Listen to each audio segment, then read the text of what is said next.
Hello student, मैं हूँ रीना। आप देख रहे हो रीना अकेडमी चैनल। आप सभी का मेरे चैनल पर स्वागत है। मैं अपने आज के सेशन में आपके लिए लाई हूँ कक्षा 7 हिंदी पाठ्य पुस्तक बसंत भाग 2 का पाठ नंबर 3, जिसका शीर्षक है हिमालय की बेटियां। हिमालय की बेटियां एक निबंध है और इस निबंध को लिखा है श्री नागार्जुन जी ने। तो बच्चों, आप सभी अंत तक बने रहे हमारे साथ इस वीडियो में। इस वीडियो के अंत तक आपको इस पाठ से संबंधित संपूर्ण जानकारियां देखने को मिलेंगी। तो ये निबंध है और इस निबंध में जो है, पहले थोड़ा सा हम जान लेते हैं जो लेखक हैं वो क्या कहना चाह रहे हैं। तो बच्चों, इस निबंध में जो है लेखक हिमालय और उनसे निकलने वाली सभी नदियों के बारे में बताए हैं लेखक। और इसमें जो है हिमालय को नदियों का पिता और उनसे निकलने वाली नदियों को हिमालय की बेटियों के रूप में यहाँ पे चित्रित किया गया है। अर्थात कवि ने यहाँ पे हिमालय और संपूर्ण निकलने वाली नदियों को, यानी हिमालय से जो नदियां निकल रही हैं, उनका जो है मानवीकरण किया, उनको बिल्कुल इंसान की तरह प्रस्तुत किया है। तो बच्चों, आइए हम इस पाठ को पढ़ते हैं, साथ में उसके कुछ कठिन शब्दों को भी देखते हैं। अभी तक मैंने उन्हें दूर से देखा था, बड़ी गंभीर, शांत, अपने आप में खोई हुई लगती थी, संभ्रांत महिला की भांति भी प्रतीत होती थी। तो यहाँ पर संभ्रांत महिला का अर्थ होता है बच्चों कुलीन, यानी ऊंचे कुल की महिला, यानी किसी ऊंचे कुल में जन्मी या जन्म ली हुई औरत या लड़की। ठीक है। तो इन पंक्तियों में जो लेखक हैं श्री नागार्जुन जी, वे जो है हिमालय से निकलने वाली नदियों का वर्णन कर रहे हैं और वो कह रहे हैं कि मैंने अभी तक तो उनको बहुत दूर से देखा था और वो देखने में कैसे लगती थी नदियां? बड़ी गंभीर, शांत और अपने आप में खोई हुई थी। संभ्रांत महिला की भांति लगती थी, यानी किसी उच्च कुल की स्त्री की भांति वे प्रतीत होती थी, अर्थात लगती थी। उनके प्रति मेरे दिल में आदर और श्रद्धा के भाव थे। यानी आगे लेखक कह रहे हैं कि जो नदियां हैं हिमालय से निकलने वाली, उनके प्रति, यानी उनके लिए मेरे दिल में क्या था? उनके लिए आदर था और सम्मान था, यानी रिस्पेक्ट के भाव थे, रिस्पेक्ट की भावना थी। माँ और दादी, मौसी और मामी की गूंद की तरह उनकी धारा में डुबकियां लगाया करता। अर्थात जैसे माँ, दादी, मौसी और मामी की गोद में बैठ करके बच्चों को बहुत सुकून मिलता है, उसी तरह से लेखक बता रहे हैं कि जब मैं इन नदियों में डुबकियां, धारा यानी उनके जल के बहाव में जब मैं डुबकियां लगाता अर्थात स्नान करता, तो मुझे माँ, दादी, मौसी, मामी की गोद के सुख का एहसास होता था। परंतु इस बार जब मैं हिमालय के कंधे पर चढ़ा तो वे कुछ और रूप में सामने थी। यानी आगे लेखक बता रहे हैं कि मैं हिमालय पर चढ़ा, यानी जब भी मैं हिमालय पर चढ़ता था तो मुझे कुछ न कुछ आभास होता था, लेकिन अब की बार जब मैं हिमालय पर चढ़ा, यानी हिमालय के ऊपर जब मैं गया, तो मुझे कुछ अलग ही, मतलब वहां पे देखने को मिलता है, उनको अलग ही महसूस होता है। मैं हैरान था कि यही दुबली पतली गंगा, यही यमुना, यही सतलुज समतल मैदानों में उतरकर विशाल कैसे हो जाती है। अर्थात यहाँ पे लेखक कह रहे हैं कि जब कोई नदी हिमालय से निकलती है तो बहुत ही दुबली पतली धारा में निकलती है, बहुत ही पतली सी लगती है, लेकिन गंगा, यमुना, सतलुज ये नदियां जब निकल के मैदानों में पहुंच जाती, हिमालय से निकल करके विशाल, मतलब होता है बड़े मैदानों में जब पहुंच जाती हैं तो ये बहुत ही ज्यादा विशाल हो जाती है, यानी लंबी चौड़ी हो जाती है। इनका उछलना और कूदना, खिलखिला कर लगातार हंसते जाना, इनकी यह भावभंगी, इनका यह उल्लास कहाँ गायब हो जाता है मैदान में जाकर। अर्थात यहाँ पे लेखक कह रहे हैं कि जिस भांति वे हिमालय से निकलती हैं, तो जिस तरह से रहती हैं, वैसे ही वो जब मैदान में पहुंचती है तो उनके अंदर की वो सारी चंचलता, उनका हंसना, ये सारी चीजें मतलब कहाँ गायब हो जाती है, वे एकदम से शांत कैसे हो जाती हैं। अर्थात बच्चों, यहाँ पर जो लेखक है श्री नागार्जुन जी, उन्होंने नदियों को बिल्कुल एक स्त्री की भांति यहाँ पे उनका जो है चित्रण किया है, उनका मानवीकरण किया है। आगे है, किसी लड़की को जब मैं देखता हूँ, किसी कली पर जब मेरा ध्यान अटक जाता है, तब भी इतना कौतूहल और विस्मय नहीं होता है जितना कि इन बेटियों की बाल लीला देखकर। अर्थात आगे कवि जो है उदाहरण दे रहे हैं, जैसे किसी कली को जब वो खिलकर फूल बन जाता है और कोई छोटी सी बच्ची जब वो बड़ी होने लगती है, तो इन सब बातों को देखकर मुझे इतना कौतूहल अर्थात आश्चर्य नहीं होता है, विस्मय नहीं होता है, बल्कि मैं इन बेटियों की बाल लीला को देखकर बहुत ज्यादा आश्चर्यचकित हूँ। अर्थात बेटियां यहाँ पर हिमालय से निकलने वाली नदियों को कहा है लेखक ने। तो लेखक कह रहे हैं कि मैं इन नदियों की बाल लीला, यानी जैसे बचपन में छोटे बच्चों की हरकतों को देखकर सबको बहुत ही अच्छा लगता, आनंद आता है, उसी तरह यहाँ पर लेखक ने जो है नदियों का मानवीकरण किया है, उनको एक बेटी की तरह देखा है और आगे उनके बहने, चलने, निकलने की सारी भाव भंगिमा को वो बाल लीला की तरह देखकर हैरान हो रहे हैं। कहाँ ये भागी जा रही हैं? वह कौन लक्ष्य है जिसने इन्हें बेचैन कर रखा है? अर्थात आगे लेखक कह रहे हैं कि ये नदियां कहाँ पे बहती हुई जा रही हैं और इनका लक्ष्य अर्थात टारगेट क्या है जो इनको बेचैन कर रखा है। ये रुक नहीं रही और बहती ही चली जा रही हैं। अपने महान पिता का विराट प्रेम पाकर भी अगर इनका हृदय अतृप्त ही है तो वह कौन होगा जो इनकी प्यास मिटा सकेगा? अर्थात बच्चों, या इस पंक्ति में कवि कह रहे हैं, लेखक इस पंक्ति में जो लेखक हैं इस पाठ के, वो कह रहे हैं कि जो हिमालय है वो इन नदियों का पिता है। और जाहिर सी बात है, हर पिता अपनी बच्ची से प्रेम करता है, उससे प्यार करता है निश्चल भावना से।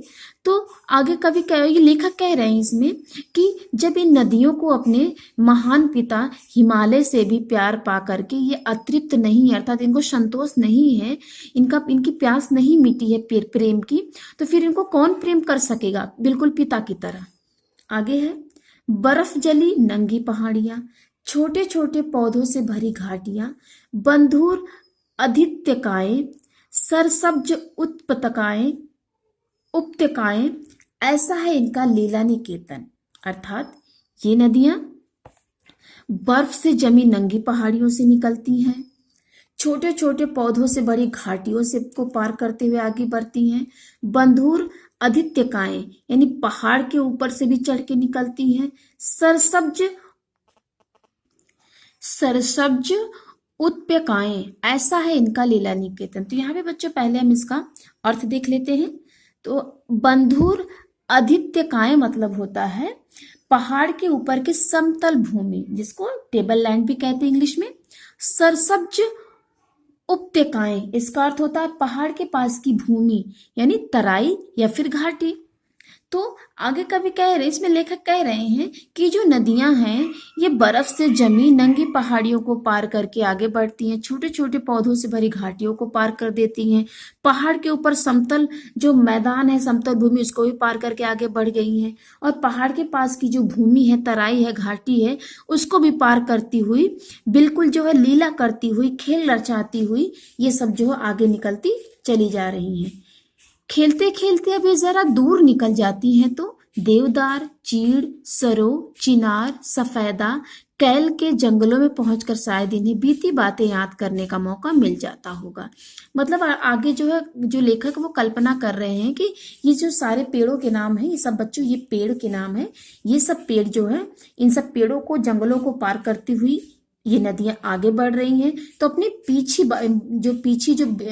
जो बीती हुई बातें हैं उनको याद करती हैं। कौन जाने बुढ़ा हिमालय अपनी इन नटखट बेटियों के लिए कितना सिर धुनाता होगा। अर्थात इन पंक्तियों में लेखक कह रहे हैं कि जो हिमालय है वो बाप है और नदियां उनकी बेटियां हैं, इसलिए हिमालय बुढ़ा हो चुका है और इनकी जो नटखट बेटियां हैं ये अपने बाप को कितना ज्यादा परेशान करती हैं और अपने बेटियों को जो है अच्छी बातें सिखाने के लिए, यानी उनको कैसे रहना चाहिए, ये सब बातें सिखाने समझाने के लिए उसको कितना सिर धुनाना होता होगा, अर्थात कितना परेशान होना होता होगा। तो बच्चों सिर धुनाना ये होता है, मुहावरा है जिसका अर्थ होता है परेशान होना। बड़ी बड़ी चोटियों से जाकर पूछिए तो उत्तर में विराट मौन के सिवा उनके पास और रखा ही क्या है। विराट मतलब होता है बहुत बड़ा, मौन मतलब चुप रहना, कुछ भी ना बोलना, साइलेंट रहना। इन पंक्तियों में लेखक कह रहे हैं कि अगर हम बड़ी बड़ी जो चोटियां हैं हिमालय की, उनसे जाकर के इन बात को पूछें कि आपकी जो नटखट बेटियां नदियां आपको कितना परेशान करती है, तो वहां पे हमें कोई भी जवाब नहीं मिलता है। सिंधु और ब्रह्मपुत्र ये दो ऐसे नाम हैं जिनके सुनते ही रावी, सतलुज, व्यास, चनाब, झेलम, काबुल का दूसरा नाम है कुभा, कपिशा, गंगा, यमुना, सरयू, गंडक, कोसी आदि हिमालय की छोटी बड़ी सभी बेटियां आंखों के सामने नाचने लगती हैं। अर्थात बच्चों ये सब नदियों के नाम है। सिंधु, ब्रह्मपुत्र ये तो बहुत बड़ी सबसे बड़ी नदियां हैं। बाकी रावी, सतलुज, व्यास, चनाब, झेलम, काबुल या कुभा, कपिशा, गंगा, यमुना, सरयू, गंडक, कोसी ये सब नदियां सिंधु और ब्रह्मपुत्र की सहायक नदियां हैं। तो ये सब जो है हिमालय की बेटियां हैं।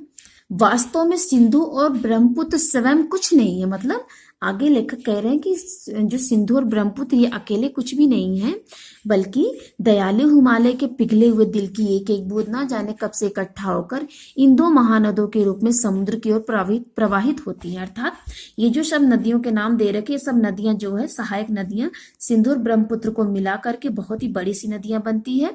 और ये सब छोटी छोटी नदियां कहाँ से निकली हुई हैं?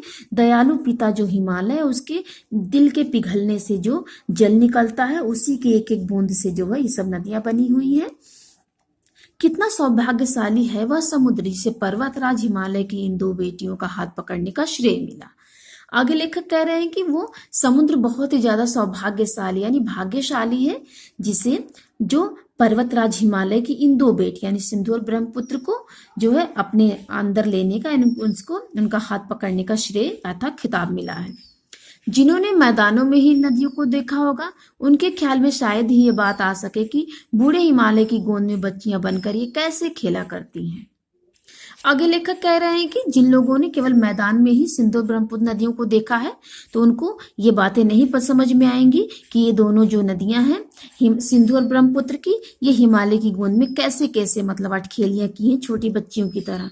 माँ बाप की गोद में नंग धड़ंग होकर खेलने वाली इन बालिकाओं का रूप पहाड़ी आदमियों के लिए आकर्षक भले न हो, लेकिन मुझे तो ऐसा लुभावना प्रतीत हुआ वह रूप की हिमालय को ससुर और समुद्र को उसका दामाद कहने में कुछ भी झिझक नहीं होता है।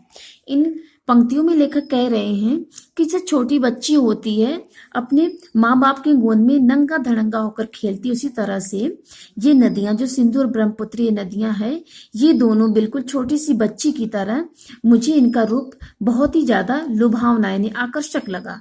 और किसी और आदमी के लिए जो पहाड़ों पर रहता है उनको जो है इसका ये रूप भले ही अच्छा ना लगे, लेकिन मुझे इनका ये दोनों रूप इतना अच्छा लगा इन दोनों का कि मैं हिमालय को जो है इन नदियों का ससुर और समुद्र को जो है दामाद कहने में मुझे कोई भी झिझक यानी परेशानी नहीं होती है।